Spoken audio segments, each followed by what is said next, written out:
안녕하세요. 안녕하세요.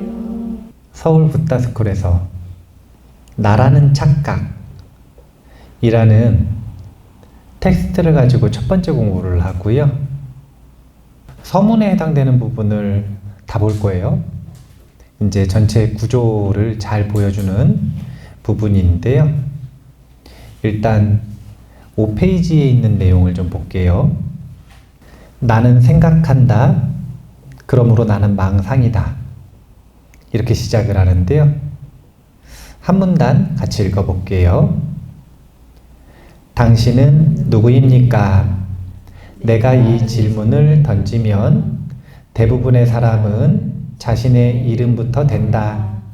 지극히 당연한 반응이다. 하지만 이름은 단지 라벨, 타인이 붙인 꼬리표일 뿐이다. 당신은 누구입니까? 나는 누구입니까? 라고 하는 질문은 철학의 3대 주제라고 이야기를 했죠. 다 받았어요. 철학자들은, 스승들은 이 질문을 다 받았어요. 나란 무엇입니까? 부처님도 받았다 그랬죠? 부처님은 답변하셨어요. 사람들은 나를 오온의 화합을 나라고 생각한다. 그런데 부처님께서는 그 뒤에 한마디를 더 덧붙이셨죠? 뭐라고 덧붙이셨냐면, 그런데 오온의 화합 속에 나란 없다. 이 서두에 있는 내용을 공부를 하기 전에 제가 여러 번 들었었던 비유 중에 하나를 다시 한번 또 들어볼게요. 마술사가 있었어요. 아주 뛰어난 마술사라.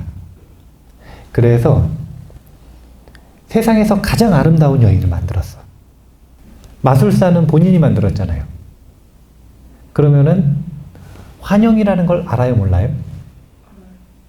알죠, 가짜라는 걸. 그런데 마술 실력이 너무 뛰어나고 또 두 번째는 자기의 취향을 너무 반영했어. 그러니까 계속 보다 보니까 어떻게 된 거냐면 사랑에 빠진 거예요. 근데 처음에는 기억을 했단 말이에요. 뭘 기억을 하고 있냐면 환영이다. 가짜다. 그런데 시간이 지나고 나니까 사랑에 빠진 그 마음 때문인지 이제 어떻게 되는 거냐면 점점 내가 만든 환영이라고 하는 걸 잊기 시작하는 거예요. 잊어버렸어요. 이게 지금 우리의 꼴이라는 거예요. 오늘 이제 나라는 착각을 통해서 우리가 뭘 배워야 되는가라고 하는 걸 한번 전체적으로 조망해 봐야 되는데, 부처님은 나는 무엇인가? 라는 질문에 대해서 항상 오온 가지고 설명하셨다고 했어요. 색수상행식이라고 하는 5가지 요소가 화합된 것을 사람들은 뭐라고 생각을 하냐면 자아라고 생각을 하더라. 이거예요. 그런데 이 자아에는 실체가 있는가 없는가? 실체가 없더라. 이게 무아예요. 지금 이 책도 제목 자체가 딱 봐보세요. 나라는 착각. 나라는 착각. 이제 보시면, 쭉 보시면 아시겠지만 이 사람은 계산신경학자래요. 계산신경학자. 본인을 그렇게 소개를 해요. 계산신경학자. 그런데 계산신경학자의 관점에서 볼 때 자아는 뭐가 만든 거냐면 뇌가 만든 환상이래요. 그런데 뇌가 만들었잖아요. 그런데 뇌가 자신이라고 집착하고 있는 대상이에요. 그러니까 환상이 아니라 뭘로 느끼냐면 실제로 느낀다는 거예요. 뇌가 본인이 환상을 만들어 놓고 자아라는 개념을 만들어 놓고 어떻게 하는 거냐면 그 개념이 나라고 집착하는 거예요. 그리고 실제 한다고 믿는 거예요.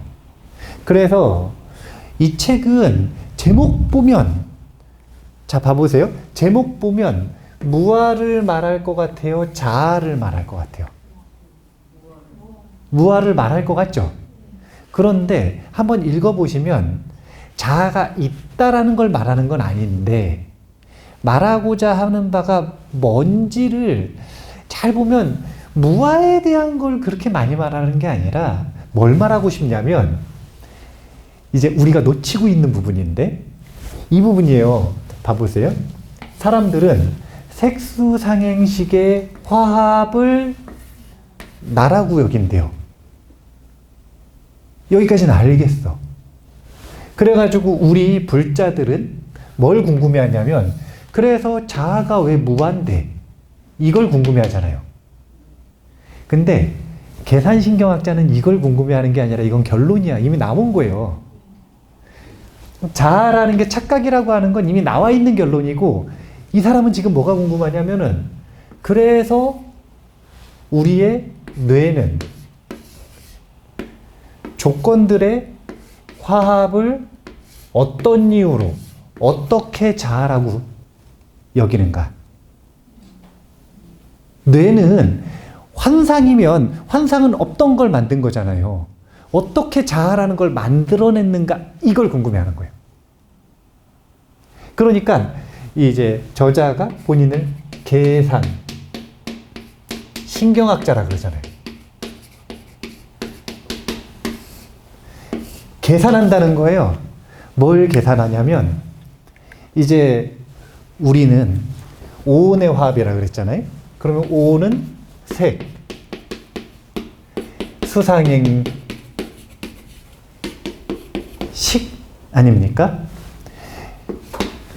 오온에서 색법은 물질이라고 새겨요? 육체라고 새겨요? 제가 이제 부처님께서도 경향성이라는 게 있다 그랬어요. 부처님께서 물질을 말씀하시고 싶을 때는 오온을 말씀하시지 않고 보통 육근 육경을 가지고 얘기를 하세요. 그러면 오온을 가지고 말씀하실 때의 색법이라고 하는 건 육체예요, 육체. 오온을 가지고 말씀하실 땐 보통 자아를 얘기하시기 때문에 육체를 색법이라 그래요. 그러면 수상행식 묶으면 이걸 뭐라 그러냐면 정신이겠죠? 여기를 왜 이렇게 나눴냐면 수상행은 마음의 작용, 식은 정신, 마음이기 때문에 그래요. 마음과 마음 작용을 일부러 나눈 거예요. 그런데 이 수상행식이라고 하는 정신작용이 일어나려면 우리는 이 정신작용에 경험하는 것들을 나라고 여기는데 그 나라는 게 일어나려면 어디에서 정보를 모아야 되냐면 요 색법에서 정보를 모아야 돼. 요 색법이 육체라 그랬죠? 그러면은 인간의 육체는 요약하면은 몇 가지로 나뉘어지는 거죠? 머리, 어깨, 무릎, 팔인가요? 그게 아니라 육군으로 나눠지죠? 감각기관. 그런데 감각기관도 이렇게 나눠요. 어떻게 나누냐면은 전 5식의 감각기관인 그러면은 5근이라고 해야 되겠네. 5근과 플러스 의근으로 나누는 거예요. 요 이야기는 나중에 따로 한번 해야 돼요. 의근이라는 게 도대체 뭔가? 이것에 대해서 한번 해야 되는데 5근과 의근, 보이는 것, 들리는 것, 만져지는 것, 느껴지는 것, 그리고 생각하는 것까지 해서 그 기관을 육근이라 그러는데 근데 여기서 전부 다 뭐 하는 애들이냐면 정보를 수집하는 애들이요. 정보를 딱 수집을 해요. 그럼 정보를 수집해가지고 이 친구들이 정보를 수집하면은 의근에다 집어넣어줘. 그러면 이 의근이 뭘 하냐면 신경다발에서 정보들을 서로 보내가지고 화합을 시키는 과정에서 계산을 한다 이거야. 그래서 계산 결과로 뭘 만들어냈다라고 하는 거냐면 자아라는 환상을 만들어냈다는 거예요. 그리고 그 자아가 경험하는 모든 경험들을 만들어내는 거예요. 우리는 그냥 정보를 수집했을 뿐인데 그 정보 수집을 한 걸 가지고 유의미한 경험들을 만들어내야 되잖아요. 그리고 그 유의미한 경험들의 연속을 자아라고 착각을 해야 되잖아요. 그 과정을 계산하고 싶은 거야. 이게 계산신경학자가 지금 하고 싶은 거예요. 아니, 포부를 밝히고 있어요. 이제 이거 될 거라고. 이거 되는 이유는 우리의 두뇌에서 일어나는 일을 외부 기계에 연결해서 볼 수 있는 너무 다양한 기술들이 개발이 됐고, 그 다음 두 번째는 그 관찰, 측정에서 나온 로데이터들을 처리해서 정보를 분석할 수 있는 걸 이제는 인간이 안 하고 기계학습이 처리할 수 있는 능력들이 너무너무 뛰어나지니까 이제는 인간이 계산할 수 있는 범위를 넘어섰기 때문에 얼마든지 계산신경학으로 자아의 정체를 밝힐 수 있다라고 믿고 있는 거예요. 조금만 더 지나면 이거 밝힐 수 있다. 지금 그런 부분을 얘기하거든요. 그러니까 제가 보기에는 이 책은 무아는 결론이라니까. 결론은 이미 나와 있고 방점을 찍은 거고 처음부터 말하고 시작하는 거예요. 표지에 나왔잖아요. 나라는 착각. 제목에 나왔잖아요. 제목에. 그리고 지금 머릿말 보세요. 나는 생각한다. 그러므로 나는 망상이다. 벌써 나왔잖아요. 근데 이 책이 왜 나머지가 이렇게 한 권이 있느냐. 그 한 권 동안 뭘 할 거냐. 그거는 무아를 말하는 게 아니라 자아의 형성을 말하고 있는 거예요. 자아라는 게 도대체 어떻게 형성되는가? 이게 우리가 사실은 간과하고 있었던 부분. 그래서 약간 흥미로울 수 있는. 저는 이제 나라는 착각 안 읽어보고 결정한 거거든요. 교재를.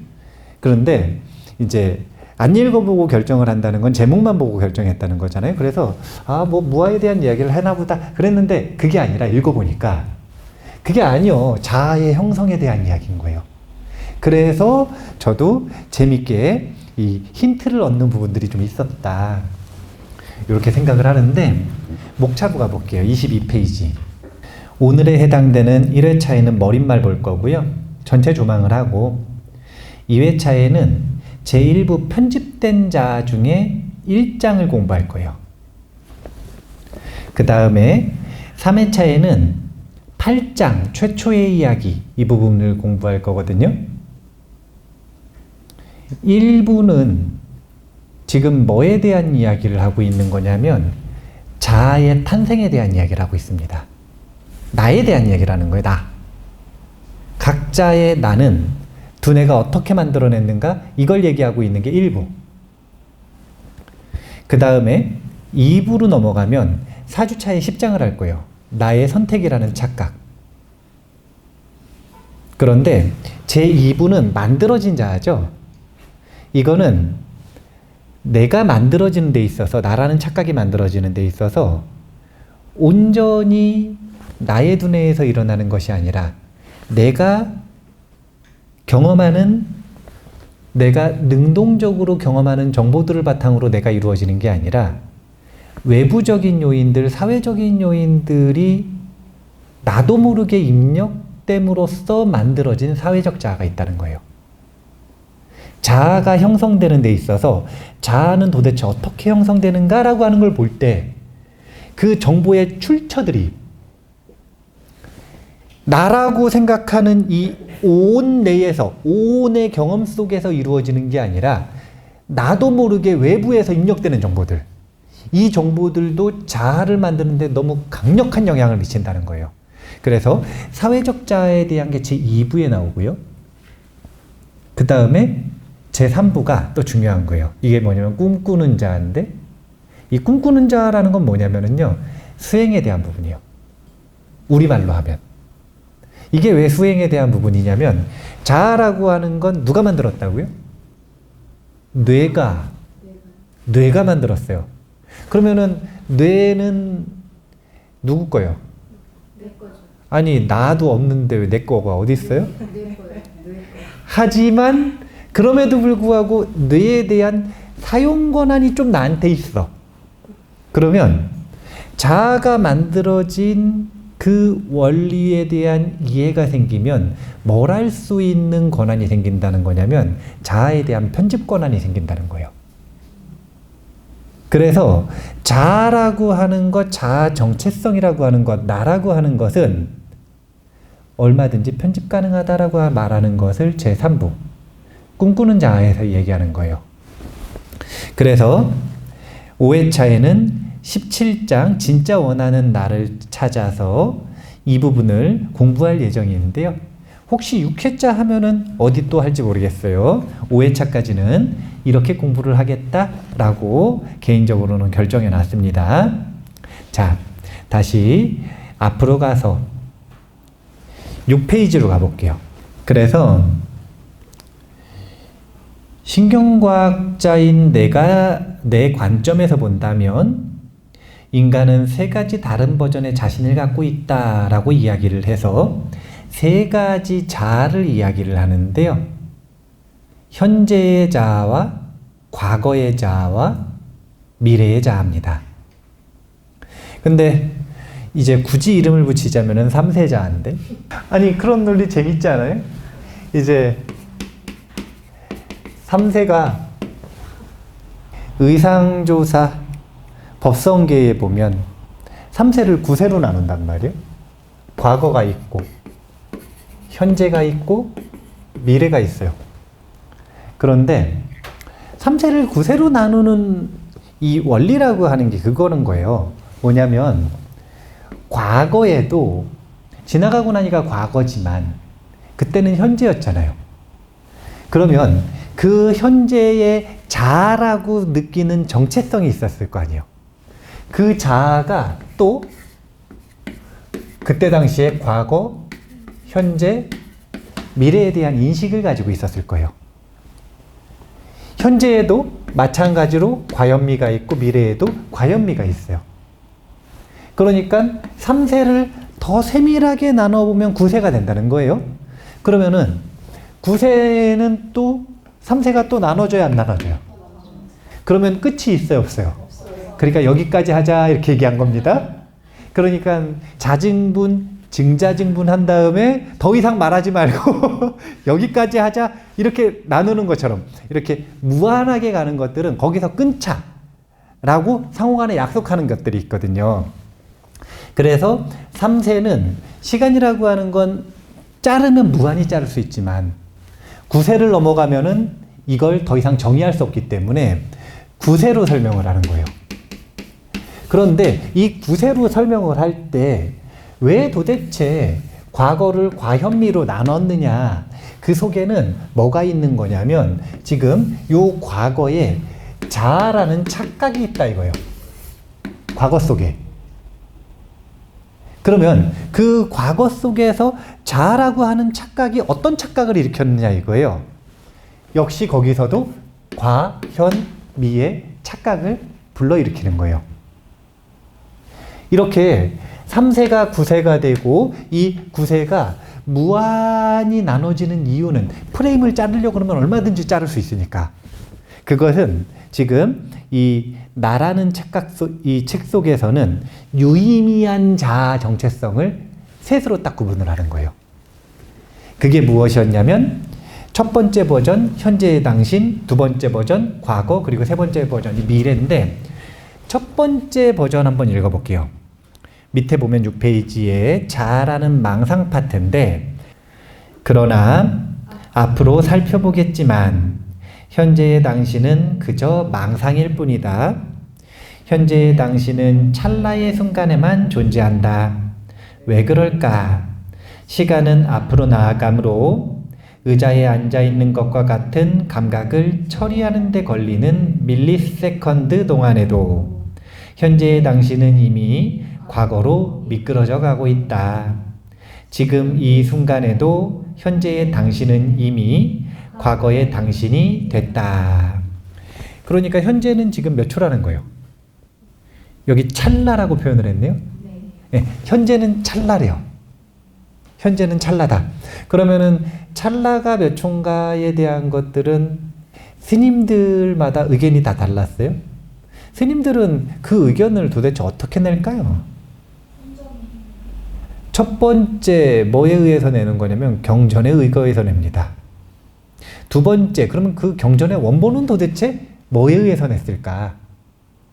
그것은 다른 게 아니라 선정에 들어가서 인간이 인식할 수 있는 최소 단위의 시간을 본인의 경계에서 얘기하시는 거예요. 본인의 경계에서 얘기하시는 거예요. 그러니까 선정의 힘이 깊어지면 대부분 64분의 1초라고 얘기하는데, 찰나가 인간의 신경다발이 가장 강력하게 현재에 몰입할 때, 그 현재를 몇 분할해서 인식할 수 있는가? 64분할해서 인식할 수 있다. 이렇게 이야기를 하거든요. 그러면은 현재라고 하는 건 64분의 1초밖에 안 된다는 거네요. 다행히 지금 이 나라는 착각의 저자는 그레고리 번스인데, 이름 너무 어려워서 저자라고 하겠습니다. 저자는 그래도 현재를 2초로 줘요. 현재를 2초로 주는 이유는 원래 현재는 찰나지만 그 현재를 경험하는 인간의 감각에는 2초의 딜레이가 있대요. 최대. 예로 드는 게 있거든요. 그게 뭐냐면 우리의 시각과 우리의 말단 촉각의 시간 딜레이가 2초래요. 이제 나중에 그거 한번 읽어보시면 되는데, 뭐 읽어보시겠지만 제가 작년 초파일에 개에 물렸어. 개에 물렸어요. 개가 손을 딱 물었는데 봤잖아요? 바로 아파요? 조금 있다 아파요? 조금 있다 아파요. 봤는데 조금 있다 아파요. 그 딜레이 사이에 이제 온갖 생각들이 드는데, 근데 아픈 거는 본 것보다 훨씬 느리게 아파. 왜냐면 빛은 요 빛이 여기 왔다가 이렇게 오는 데 있어가지고 딜레이가 거의 없지만, 촉각이 일어났을 때 그 통증이 신경다발 따라서 올라오는 데는 맥시멈 신경다발의 굵기에 따라 2초 딜레이라는 거예요. 그 2초 딜레이에 이제 예로 드는 게 발끝 신경인데, 발끝에 뭐가 탁 떨어졌을 때 곧바로 아픈 게 아니라 실제 통증이 오는 데는 2초가 걸린다는 거예요. 그것 때문에 이 인간의 감각 구조 때문에 현재를 맥시멈 2초로 줘요. 근데 2초라고 하더라도 분명한 건 현재는 끊임없이 과거로 미끄러져 가고 있다. 이게 현실이라는 거예요.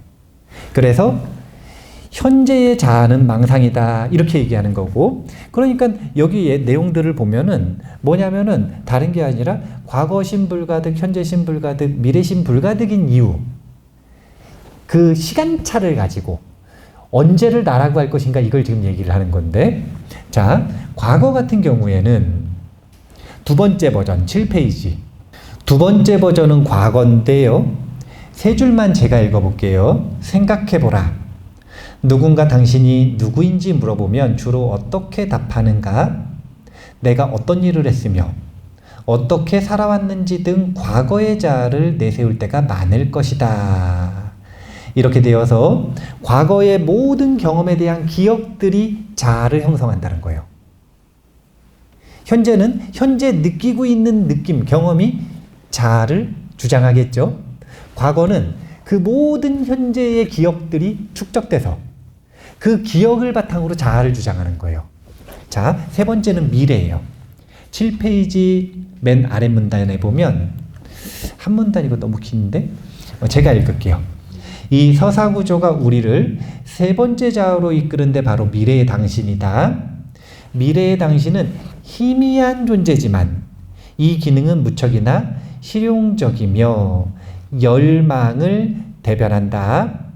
우리의 몸이 현재에 머물러 있을 때도 우리의 뇌는 지난 일들을 평가하여 미래를 예측한다. 예측이라는 단어가 중요합니다. 예측한다.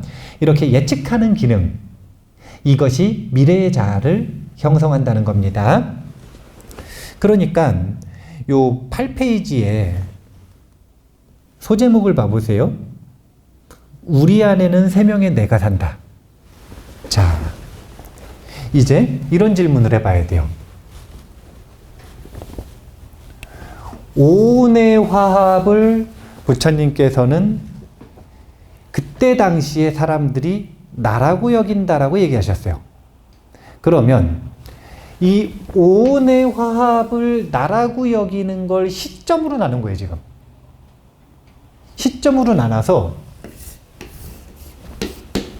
두뇌가 이 오온의 화합을 나로 만드는 과정은 나중에 다시 논하고, 그렇게 해서 오온의 화합을 자아라고 여기는데 그 자아는 도대체 몇 명이나 있느냐? 사실은 무한히 많아요. 자아는. 근데 그 중에서 대표적인 자아 셋을 꼽은 거예요. 그게 뭐냐면 현재의 자아, 그리고 과거의 자아, 그리고 미래의 자아입니다. 이거는 사실은 너무 강력한 대립이에요. 왜냐면 우리가 현재를 살기도 하고 과거를 살기도 하고 미래를 살기도 하잖아요. 현재 속에서. 맨날 하는 얘기가 그거잖아요. 과거에 살라 그래요? 현재에 살라 그래요? 현재에 살라 그러죠. 미래에 살라 그래요? 현재에 살라 그래요? 근데 현재에 잘 안 살잖아요. 쉽지가 않아요. 이 셋이 지금 서로 대립하고 있는데, 자, 여기서 또 질문이에요. 그러면 현재의 자와 과거의 자와 미래의 자는 같아요? 달라요? 다르니까 나눠놨겠죠? 다르니까 나눠놨잖아요. 그러면은 자, 봐보세요. 자아라는 게 실체려면, 자아라는 실체는 계속 변하면서 버전을 바꿔야 돼요? 아니면 독립되어 있는, 변하지 않는 무엇인가가 있어야 돼요? 변하면 자아가 아니라니까. 과거에 A 다시, 아니, 자, A 다시, A 투 다시라. 이게 우리가 극적인 변화가 없을 때는 그러려니 하지만, 예를 들어가지고 제가 이 뼈를 늘려가지고 키를 늘리는 수술을 했어. 그래서 2m가 됐다고 생각을 해보세요. 그러면 과거에 키가 180일 때의 자아가 나예요? 아니면 2m일 때가 나요? 아니, 왜 그걸 둘 다라 그러지?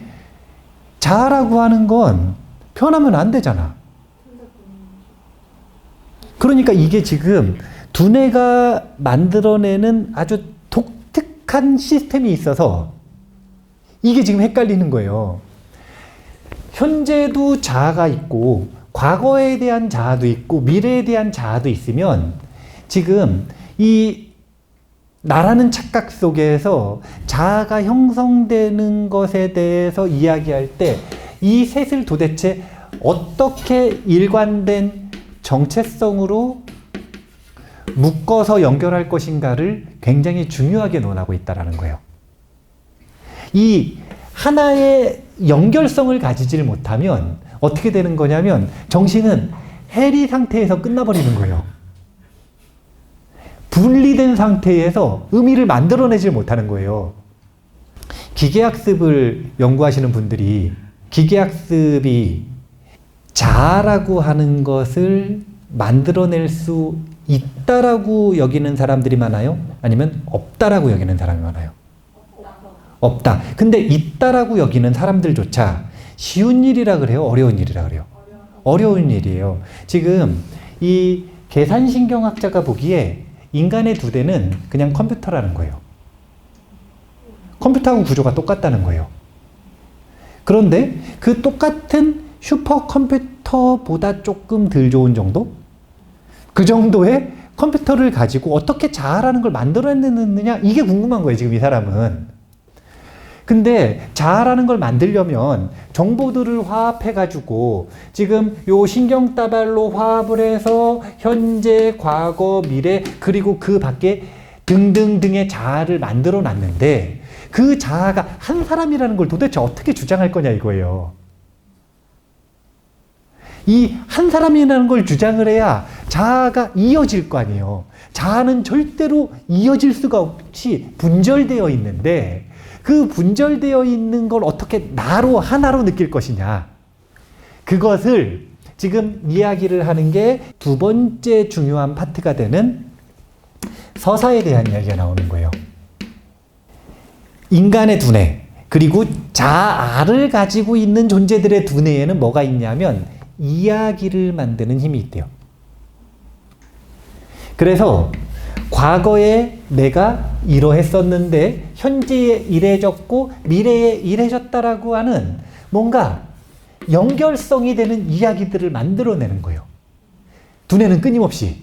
그래서 분명히 과거에는 내가 180이었는데 미래에 200cm가 됐어. 그러면 도대체 이 20cm는 어떻게 컸느냐? 이것에 대해서 그런 인과관계로 해가지고 서사를 만드는 거예요. 그래서 그 서사를 만들어서 변했음에도 불구하고 나라고 여기는 거예요.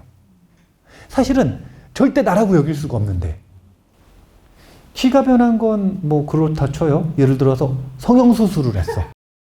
완전히 다른 사람이 됐어. 아니면 성을 바꿨어. 완전히 다른 사람이 됐어.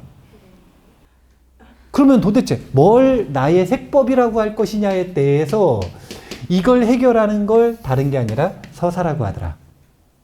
그러니까 아주 재미있는 이제 단어가 있는데 주체는 없지만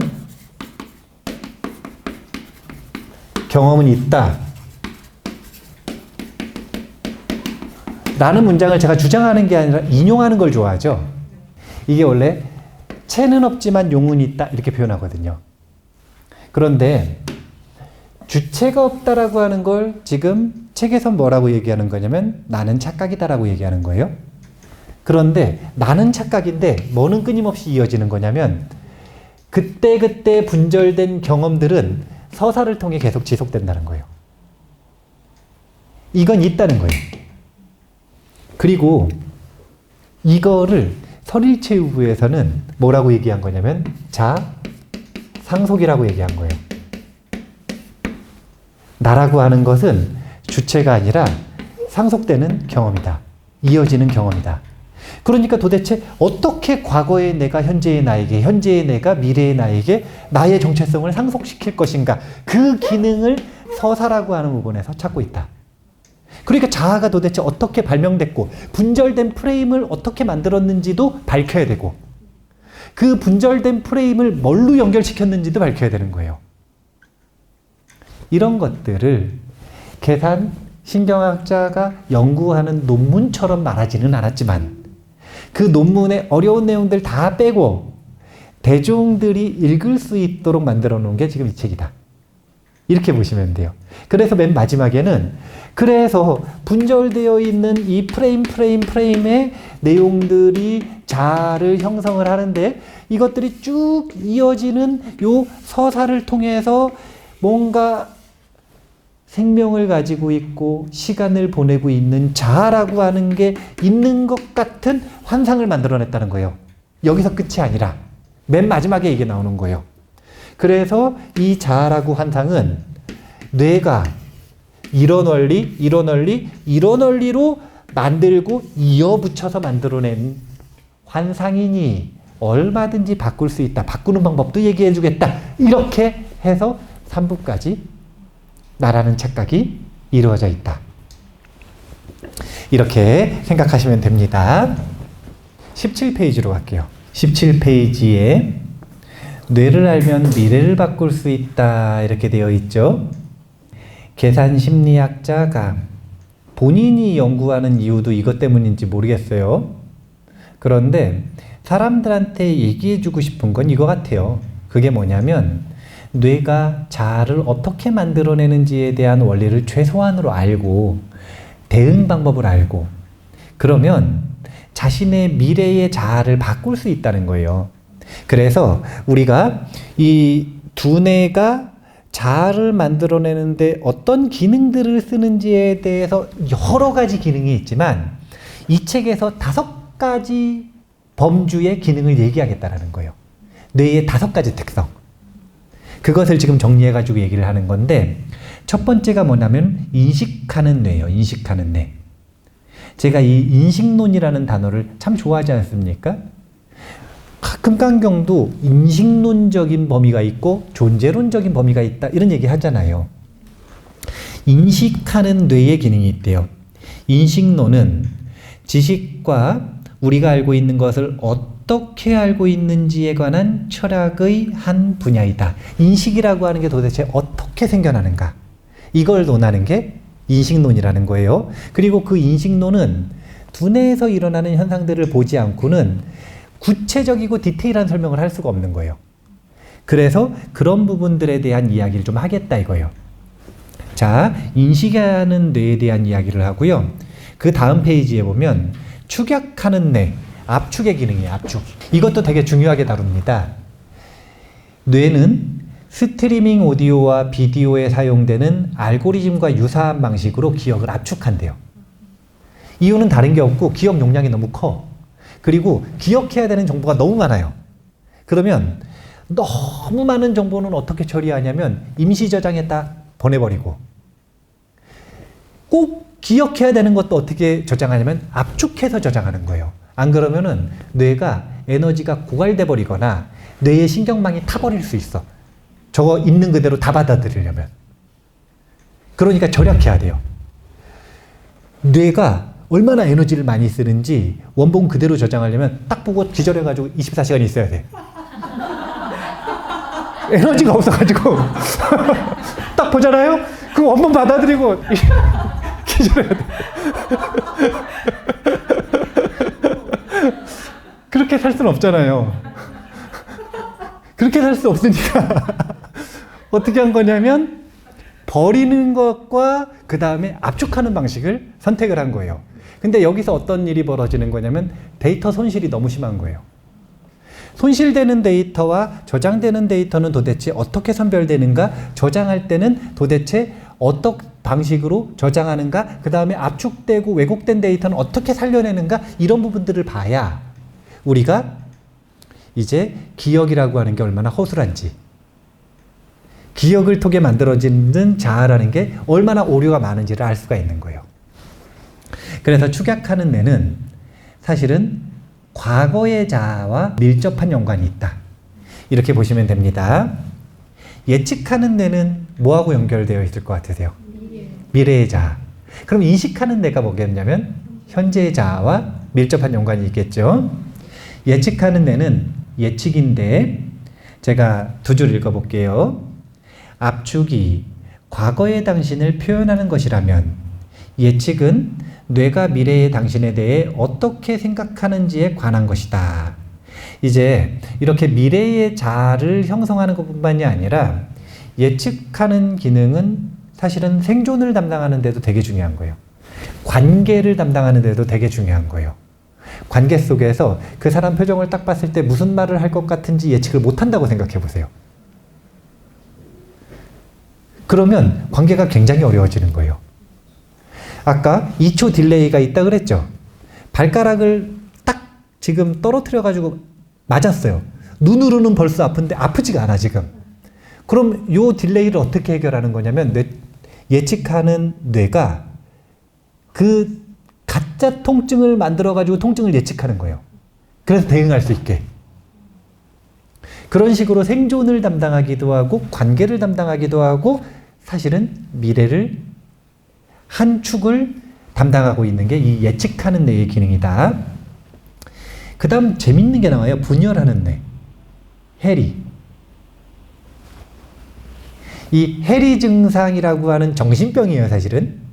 그런데 이 해리 증상이 심해지면 정신병이지만 원래 정상적인 뇌도 해리의 기능을 한다는 거예요. 그리고 우리는 해리를 쓰고 산다는 겁니다. 해리라고 하는 게 뭐냐면 자아가 얼마나 느슨한가를 보여주는 거예요. 우리는 분절하는 자아들이 있는데 쭉 분절되어 있는 시간 단위마다 프레임마다의 자아가 있어요. 그것만 나라고 여길 것 같잖아요. 그렇게 살면 우리는 살 수가 없어. 이걸 나라고 여기면서도 얼마든지 과거의 나에게도 감정이입을 해야 되고, 또 다른 사람의 마음을 알려면 다른 사람에게도 감정이입을 해야 돼요.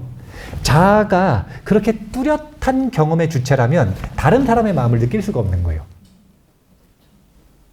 분절하는 기능이 있어야, 해리되는 기능이 있어야만, 이렇게 분열되는 기능이 있어야만 우리는 다른 사람들과 공감하면서 살아갈 수가 있는 거예요. 이 해리라고 하는 기능을 자아의 정상적인 기능으로 소개하고 있습니다. 그리고 마지막에 제일 중요한 게 이야기하는 뇌인데, 이게 이제 상속을 이뤄내는 주체라는 거예요. 여기 바로 나옵니다. 인식, 축약, 예측, 해리하는 모든 것을 한데 묶어주는 접착제가 바로 서사다. 우리의 자아는 접착제로 붙여놨대요. 사실은 엄청 느슨하다는 거예요. 조금만 고민하고 조금만 매뉴얼대로 자신의 정체성을 바꾸는 훈련을 하면 얼마든지 바꿀 수 있다는 거예요. 이게 그냥 접착제로 붙여놓은 정도, 풀로 붙여놓은 정도라. 여기 서사 맨 아래 문단을 보면 서사는 구술, 그림, 기록, 소설이나 영화 등 어떤 형태로 접하든지 관계없이 뇌를 변화시킨다. 어떤 형태의 이야기라도 당신의 뇌 속에 입력되는 순간 이미 당신의 일부분이라고 할 수 있다. 우리는 자아라고 하는 것이 어떻게 형성되는지에 대해서 생각을 특별히 안 해보니까 그냥 결과값만 당연하게 받아들이는데, 저는 출가해가지고 어떻게 생각을 했냐면, 출가한 이유가 이 거창 행복한절 스님이 저한테 이제 출가해야지 그러시더라고요. 네? 오늘 가요? 그러니까 오늘 가면 재미없지. 달력을 가져오시더니 한 달 뒤에 날짜를 딱 찍어주시더라고요. 이날 가자. 그래 갔어. 출가를 했어. 근데 왜 어른 말 듣고 출가를 했냐면, 저는 뭐라고 생각을 했냐면, 그 스님들 만났을 때 한 달 같이 살았거든요, 절에서. 그리고 나서 고3이라 돌아갔어요, 집에. 근데 돌아가가지고 나는 스스로 느끼기에 뭐라고 생각을 했냐면, 나는 새로 태어난 것 같다, 이런 생각을 했어요. 뭐가 태어났다고 생각을 했냐면, 나의 정신이 새로 태어났다, 이렇게 생각을 한 거예요. 나중에 이런 순간들을 저는 스승들을 만날 때마다 있는데, 나의 정신은 거창 스님이 이만큼, 노 스님이 이만큼, 티베트 스님이 이만큼 지분을 차지하고 있다. 뭐가 들어와 있는 거냐면 이야기가 들어와 있는 거죠. 나의 정신은 내가 만든 건 없어. 거창 스님이 이만큼, 노 스님이 이만큼, 그리고 티베트 스님이 이만큼. 그래서 이렇게 지분을 차지하고 계시다라는 생각을 했거든요. 사실은 그게 맞다는 거예요. 우리의 서사, 정체성은 뭘로 형성되는 거냐면 이야기로 형성되는 거예요. 그리고 그 이야기는 내가 경험한 이야기뿐만이 아니라, 내가 능동적으로 배운 이야기뿐만이 아니라, 수동적으로든 능동적으로든 알게든 모르게든 입력된 모든 이야기가 바로 나의 원천이라는 거예요. 그래서 이야기하는 뇌, 서사까지, 이 5가지 기능을 가지고 이 책 전체에서 두뇌가 자아를 형성하는 방식에 대한 이야기를 설명하는 재료로 쓰고 있다. 이렇게 보시면 돼요. 인식하는 뇌는 현재를 담당한다. 축약하는 뇌는 과거를 담당한다. 예측하는 뇌는 미래를 담당한다. 그리고 해리하는 뇌는 다른 게 아니라 자아가 여럿이어도 되는 이유인 거예요. 그리고 이 모든 것을 묶는 방법이 무엇인가? 서사라고 하는, 이야기하는 뇌가 우리의 정체성을 묶어서 상속시켜 주더라. 이 이야기를 우리가 2달이라는 기간 동안 공부하겠다. 이번 시리즈를 어떻게 공부할 것인지에 대해서 얘기했습니다. 자아론에 해당될 것 같으세요? 무아론에 해당될 것 같으세요? 어떻게 될 것 같은지는 이제 저도 알 수 없어요. 항상 다음 강의 뭐 할지 저도 모르거든요. 그날 돼봐야 하니까 자아론이 될지 무아론이 될지, 당연히 자아론이 돼도 자아가 실제한다는 자아론이 아니라 자아는 도대체 어떻게 형성되었는가라고 하는 부분을 집중적으로 보는 거니까. 우리가 놓치고 있었던 부분, 불자들이 놓치고 있었던 부분을 볼 수 있는 중요한 교재라고 생각을 하니까요. 한번 전체를 일독 잘 해보시기 바라겠습니다.